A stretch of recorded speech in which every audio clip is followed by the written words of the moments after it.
오늘 하나님의 말씀은 요한복음 7장 37절에서 39절 말씀입니다. 함께 읽겠습니다. 명절 끝날 곧 큰 날에 예수께서 서서 외쳐 이르시되 누구든지 목마르거든 내게로 와서 마시라. 나를 믿는 자는 성경의 이름과 같이 그 배에서 생수의 강이 흘러나오리라 하시니 이는 그를 믿는 자들이 받을 성령을 가리켜 말씀하신 것이라. 예수께서 아직 영광을 받지 아니하셨으므로 성령이 아직 그들에게 계시지 아니하시더라. 아멘. 사람이 살기 위해서 가장 필요한 것이 무엇인가? 사람이 살기 위해서 많은 게 필요하잖아요. 근데 이게 없으면 일찍 죽는다. 이게 꼭 필요하다라고 하는 것이 있다면 바로 공기죠. 공기. 만약 공기가 없는 곳에 우리가 들어간다면 5분도 살기 힘들 거예요. 그렇죠? 요즘 화재가 나서 많은 사람들이 죽고 그러는데 그들이 화재가 나서 죽은 이유가 불에 타서 죽은 게 아니라 대부분은 공기가 없어서, 공기가 없고 나쁜 가스만 잔뜩 있어서 그 가스를 마셔서 죽게 되는 거잖아요. 그래서 우리가 사는 데 있어서 가장 늘 필요한 것은 공기예요. 그리고 공기 다음은 뭘까요? 그건 아마 물일 것 같아요. 물. 밥을 안 먹고 40일 금식기도 할 수 있죠. 하는 사람들도 있습니다. 물론 위험하지만 그래도 할 수 있어요. 그러나 물을 안 마시면서 40일 금식기도 못하죠. 우리가 살기 위해서는 밥보다 더 중요한 것이 바로 이 물입니다. 물은 곧 생명이죠. 물이 있는 곳이 풍요로운 곳이 되고 물이 없으면 그곳은 죽음의 땅이 되고 맙니다. 에덴 동산, 하나님이 만드신 가장 완벽한 풍요로운 좋은 곳이라 생각할 수 있는, 천국과 같은 곳이라 생각할 수 있는 그 에덴 동산을 보면 그 동산에도 강이 있었다는 거예요.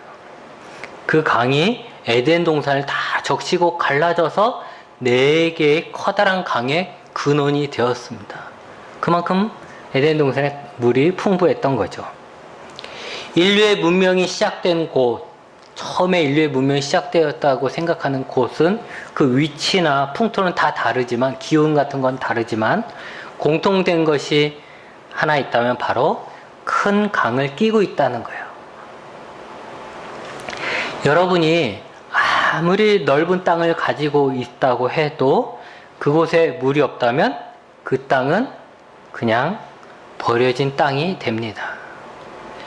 여러분이 아무리 멋지게 집을 지었다고 해도 그곳에 물이 연결되지 않으면 그 집은 살 수 없는 집이 되는 것입니다. 우리의 삶에 물이 있어야 합니다. 그런데 사람들은 물이 먼저가 아닙니다. 먼저 땅을 사려 하고 집을 지으려고 합니다. 그렇게 눈에 보이는 것들에 집착을 합니다. 남들은 넓은 땅을 보며 내가 훌륭한 사람이라고, 멋진 집을 보며 나를 부러워하고 나에 대해서 성공했다라고 이야기합니다.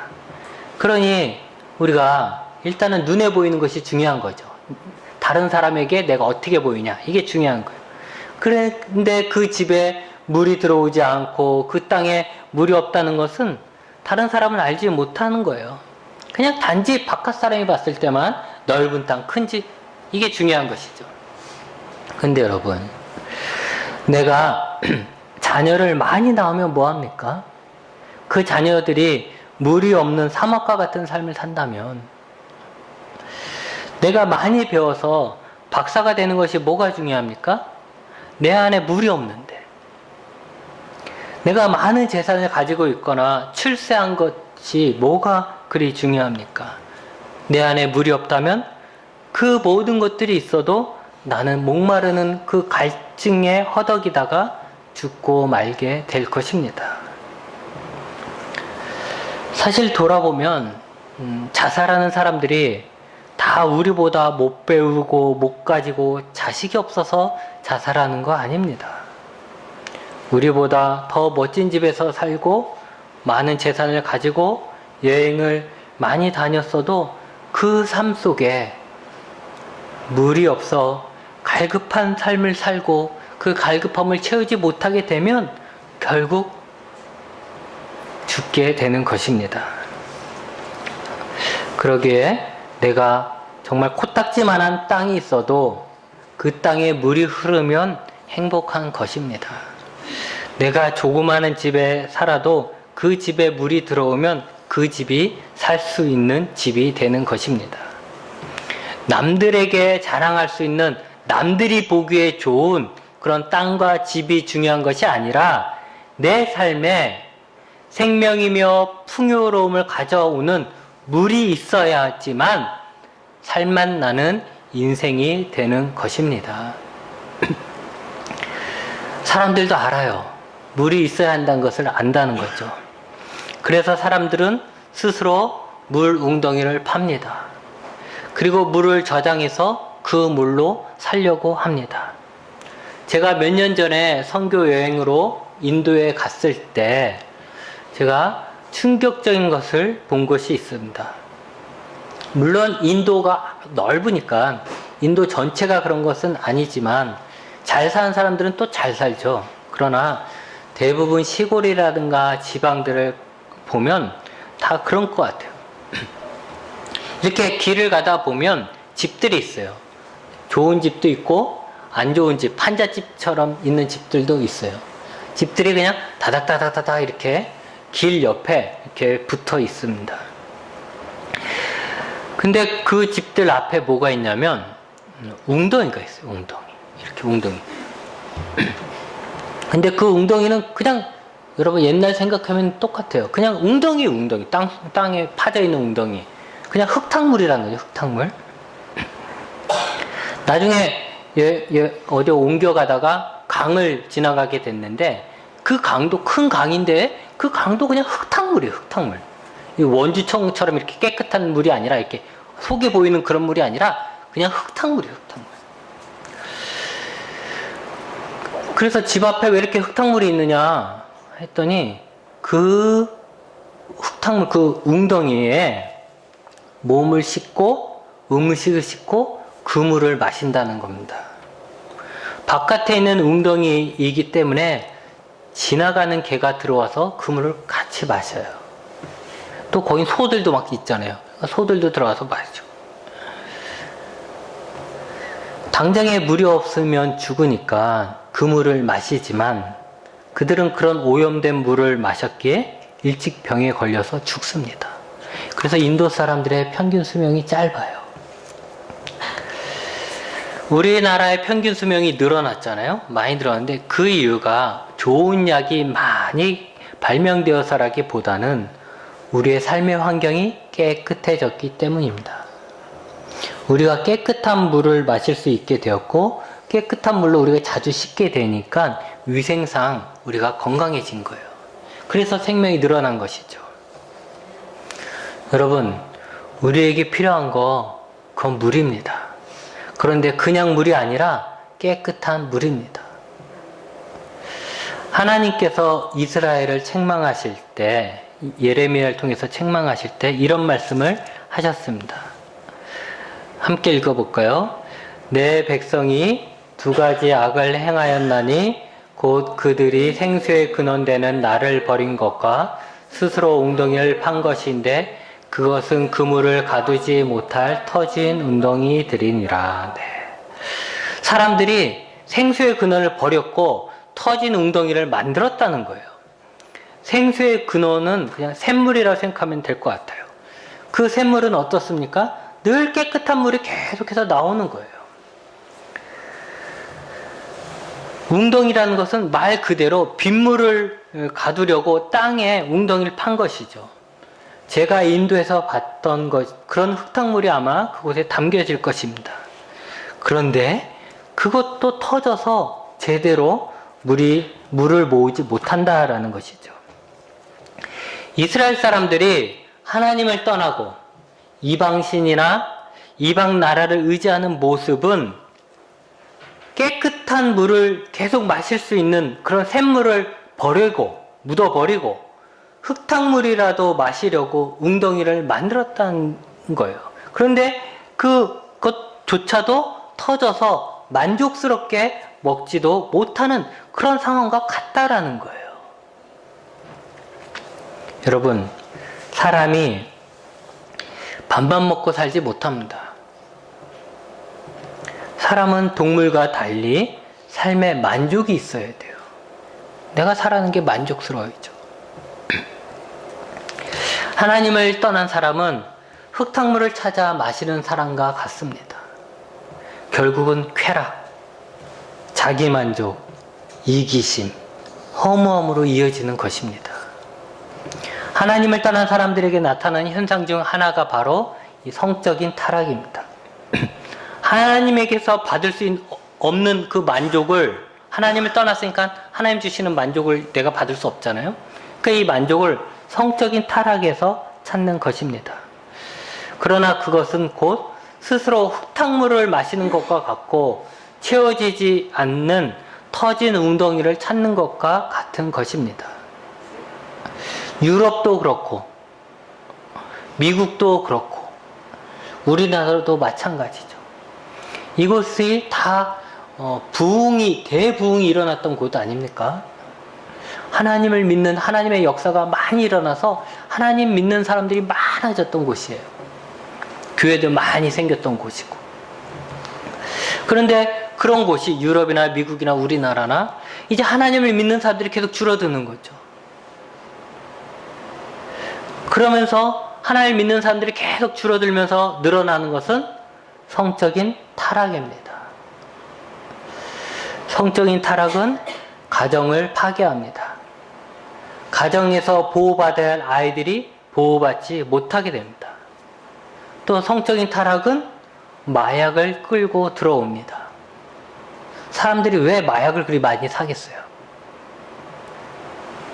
자기 몸이 아파서 진통제로 마약을 먹을 것 같아요? 아니죠. 가정이 무너지고 윤리가 무너지고 범죄가 늘어나고 그럼 결국 사회는 무너지게 되는 것입니다. 당장의 만족을 위해서 하는 그런 행위가 결국은 그 일로 인해서 건강한 삶을 파괴하고 일찍 죽게 만드는 것입니다. 여러분, 우리에겐 물이 필요합니다. 그것도 더러운 물이 아니라 잠깐 나오다 끊기는 물이 아니라 계속해서 나오는 깨끗한 물이 있어야 우리 삶이 윤택해지고 건강해지는 것입니다. 그럼 그 물을 어디에서 찾을 수 있을까요? 누가 그런 물을 줄 수 있을까요? 하나님의 아들이신 예수님이십니다.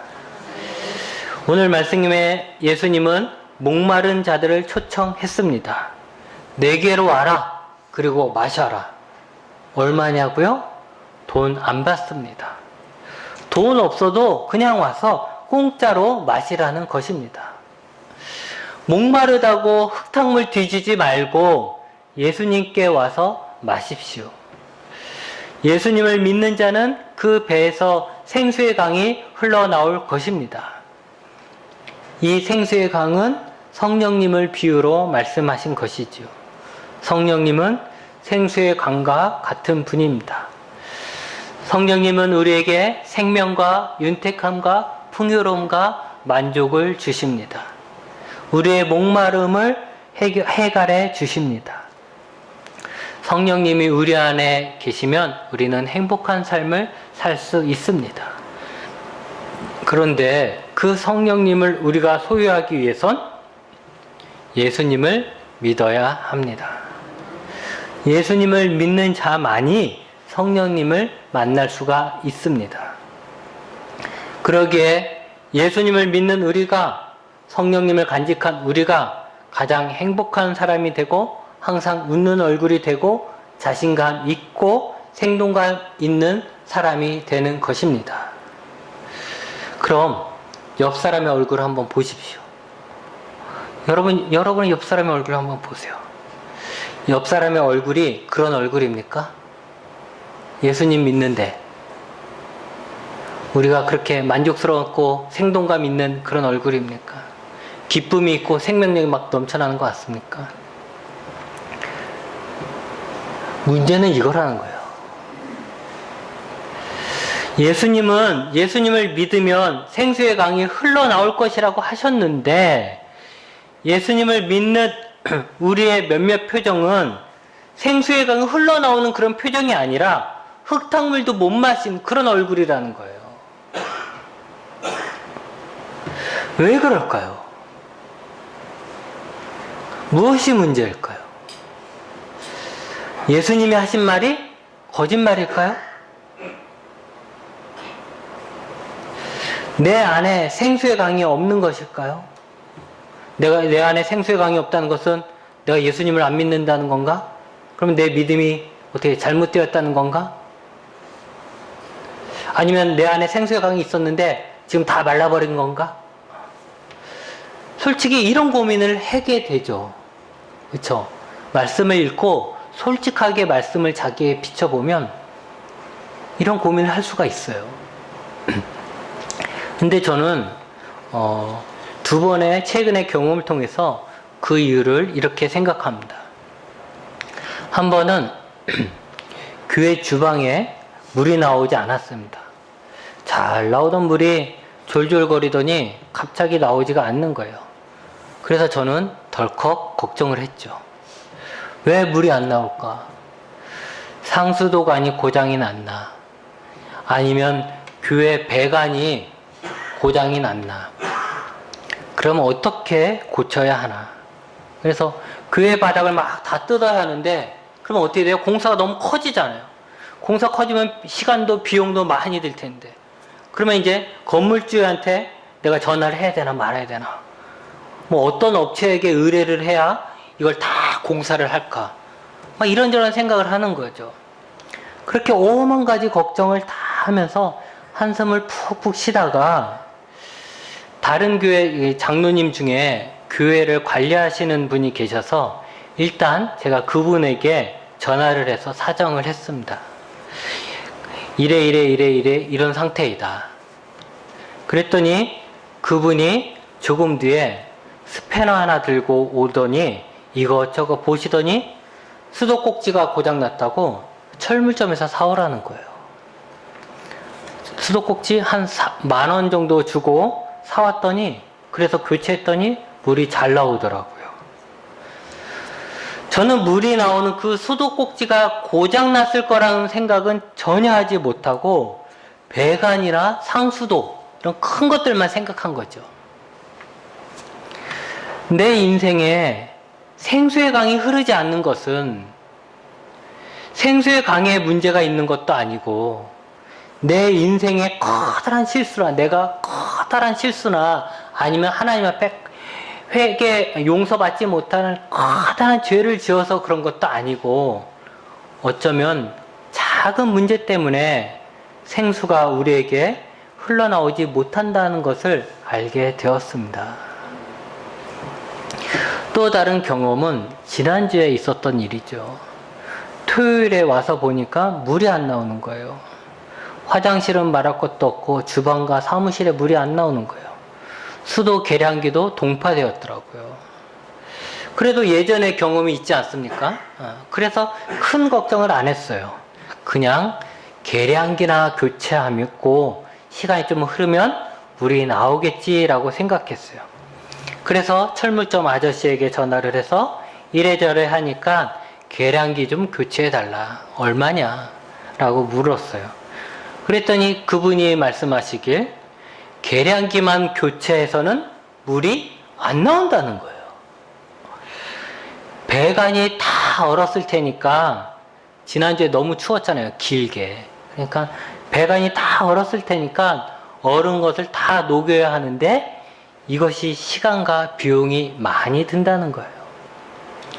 그래서 결국 30만 원을 들여서 물이 흐르게 되었습니다. 그분이 가시면서 하시는 말이, 물이 얼지 않도록 물이 계속 나올 수 있도록 물을 틀어놓으라는 거예요. 제가 얼마나 자책했는지 모릅니다. 왜 이런 추운 날씨에 물이 온다는 걸 생각하지 못했을까? 지금까지는 한 번도 그런 일이 없었잖아요. 그래서 그냥 괜찮거니라고 생각을 했었습니다. 물만 진작에 틀어놓으면 30만 원을 절약할 수 있었는데 물값이 얼마나 한다고 그거 아낀다고 했다가 30만 원을 날린 거죠. 그러면서 생각되는 것이 뭐냐면 물은 흘러야 한다라는 거예요.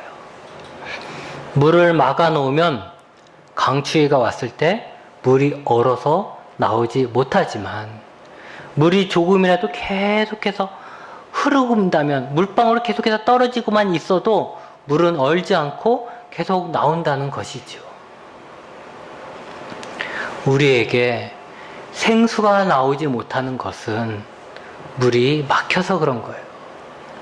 일상적인 우리의 삶 속에서 내가 엄마로서, 할머니로서, 할아버지로서, 아빠로서, 자녀로서, 학생으로서, 직장인으로서 우리가 일상적인 삶 속에 그 생수가 조금씩이라도 계속해서 흘러나오게 해야 하는데 우리가 그 생수를 막아 놓으면 그래요. 좋은 환경이 있을 때는 다시 그 물이 흐를 수도 있겠지만 강추위와 같은 우리 인생이 뭐 항상 따뜻한 봄날인 것은 아니잖아요.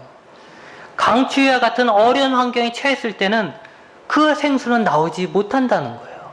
아무리 틀어도 이상하다 왜 아무리 틀어도 그때 가서 막 아무리 기도해도 기도도 안 되는 거죠. 그때 가서 아무리 찬양하려도 찬양이 안 되는 거예요. 꽁꽁 얼어버렸으니까. 여러분은 저보다 지혜로워서 날씨가 추웠을 때 아마 물이 얼지 않도록 다 틀어놨을 겁니다. 그런데 왜 내 안에 있는 생수의 강은 막아 놓았습니까? 우리의 일상적인 삶 속에서 왜 생수의 강이 흐르게끔 하지 않고 있습니까? 시간이 없다고 해서, 컨디션이 안 좋다고 해서, 뭔가 속상하다고 해서 이런저런 이유로 우리는 우리 안에 있는 성령님을 우리 안에서 활동할 수 있게 해드리지 않는다는 거예요. 그렇게 해야 되는데 성령님이 늘 우리 속에서 일할 수 있어야 되는데 내가 직장에 있어도 성령님이 직장인 나한테 일할 수 있어야 되는데 내가 집에 있어도 그 집에서 내 역할을 할 때 성령님이 내 안에서 말씀하실 수 있도록 일하실 수 있도록 해야 되는데 우리는 다 차단해 버리는 거죠. 그냥 교회 갔을 때나 그때나 기도할 때나 찾고 그 외에는 다 차단해 버릴 거예요. 오히려 예수 안 믿는 사람처럼 하고 다니기를 원하는 거죠. 사람들이 내가 예수 믿는다는 것을 아는 것이 불편하니까 예수 안 믿는 척을 하는 거예요. 그런 티를 안 내죠. 그러니까 성령님이 오히려 역사하겠어요? 하려다가도 못하는 거죠. 다 차단해놓은 거죠. 여러분, 우리에겐 물이 필요합니다. 물이 있다면 아무리 척박한 환경이라도 옥토로 변할 수 있습니다. 아무리 빈곤한 삶이라도 풍성해질 수 있고 윤택해질 수 있습니다. 우리는 성공하기 위해서 눈에 보이는 것, 세상 사람들이 다 알고 있는 그런 것을 쫓아가면서 그것에 목매지 말고 그들이 알지 못하지만 우리가 알고 있는 예수 그리스도라는 샘물을 찾아야 합니다. 그리고 그로 말미암아 생수의 강, 즉 성령님이 우리 가운데 흐르게 해야 하는 것입니다. 어느 날 내 인생이 고장났다고 생각하십니까? 어쩌다가 내가 이렇게 되었지 라고 생각하십니까? 근데 그거 큰 고장 아닙니다. 단지 물이 나오는 그 수도꼭지가 막혀서 그런 것입니다. 고장난 여러분의 인생에 생수의 강이 다시 흐르면 여러분의 인생은 다시 정상이 될 수 있습니다. 중요한 것은 항상 생수의 강이 흐르게 해야 한다는 것입니다. 신앙의 기복이 심한 사람들이 있습니다. 어떨 때는 하나님을 위해서 목숨도 바칠 것 같이 그렇게 기뻐하고 헌신하다가 어떨 때는 하나님께 예배 드리는 것조차도 힘들어 합니다. 그런 사람은 어떨 때는 수도꼭지를 끝까지 틀어서 물이 콸콸 흐르게 하다가 어느 날은 아예 수도꼭지를 확 잠가놔서 물이 흐르지도 못하게 하는 것과 같은 것입니다. 여러분, 과거에 한 번 성령 충만함이 전부가 아닙니다. 성경은 한 번의 성령 충만함을 얘기하지 않아요. 늘 우리에겐 성령님이 계십니다. 우리는 성령으로 늘 충만해야 합니다. 믿음이라는 것이 참 재미있는 게 믿음을 가지면 그 믿음은 점점 더 커집니다. 내가 믿음을 조금 가졌다 할지라도 갖기 시작하면 그 믿음은 계속 커지는 거예요. 그러나 믿음을 한번 버리면 그 믿음은 결국은 사라지고 마는 것입니다. 믿음이 평생 가는 게 아니에요, 여러분. 여러분이 예수님을 믿는다 했으면 계속 그 믿음을 계속 갖고 있으면 그 믿음이 그대로 있는 게 아니고 계속 커지는 거예요. 그래서 성경도 그러잖아요. 있는 자가 더 받는 거예요. 근데 없는 자는 있는 것조차도 빼앗기는 거죠. 그게 믿음이라는 거예요, 여러분. 여러분들이 지금 계속 믿음이 커져가고 있고 그렇다면 여러분이 믿음이 있는 거예요. 그런데 여러분들의 믿음이 점점점 사라지고 있다. 이건 믿음이 없는 거예요, 벌써. 믿음이 없기 때문에 사라져가고 있는 거죠. 중간은 없는 거예요. 사라지지도 않고 늘어나지도 않고 이러진 않는다는 거죠. 믿음을 갖게 되면 점점점 믿음은 커져가요. 점점점 믿음은 깊어져가요. 근데 믿음을 내가 버렸다면 갖고 있었던 믿음도 점점점 사라지는 거예요. 그리고 결국은 없어지는 것이죠. 중요한 것은 과거 어떤 때만 하나님이 기쁜 것이 아니라 늘 우리가 하나님을 기뻐해야 합니다. 예수님은 어제나 오늘이나 내일이나 동일하십니다. 예수님의 약속은 어제나 오늘이나 내일이나 동일하십니다. 예수님은 예수님을 믿는 자는 성경의 이름과 같이 그 배에서 생수의 강이 흘러나오리라고 하셨습니다. 여러분, 예수님을 믿어 성령 충만함을 경험한 사람은 또 다시 경험할 수 있습니다. 예수 그리스도를 버리고 터진 웅덩이를 찾는 어리석은 자가 되지 마십시오. 예수님을 믿고 우리에게 오신 성령님을 막아서지 마십시오. 성령님이 늘 우리 삶에 관여하게 하시고 성령님을 인정하며 의지하십시오. 성령님이 내 인생을 망친다 생각하지 말라는 거예요. 이때는 내가 예수 안 믿는 사람처럼 해야지 내가 더 유리한다 생각하지 말라는 거예요. 여러분이 어느 상황에 어디에 있든지 간에 여러분이 예수님을 믿는 사람으로서 사는 것이 유리한 거예요. 만약에 여러분이 이때는 내가 예수님 안 믿는 사람처럼 해야지 내가 더 유리한데? 라고 생각하면 여러분 죄악의 자리에 있는 거예요. 죄 짓는 사람들 사이에 있는데 내가 예수님 믿는 처럼 하면 내한테 유익 없잖아요. 잘 생각하셔야 합니다. 오늘도 하나님이 나의 아버지가 되심을, 예수님이 나의 구원자가 되심을, 성령님이 내 안에 계심을 기뻐하시기 바랍니다. 기도하시겠습니다.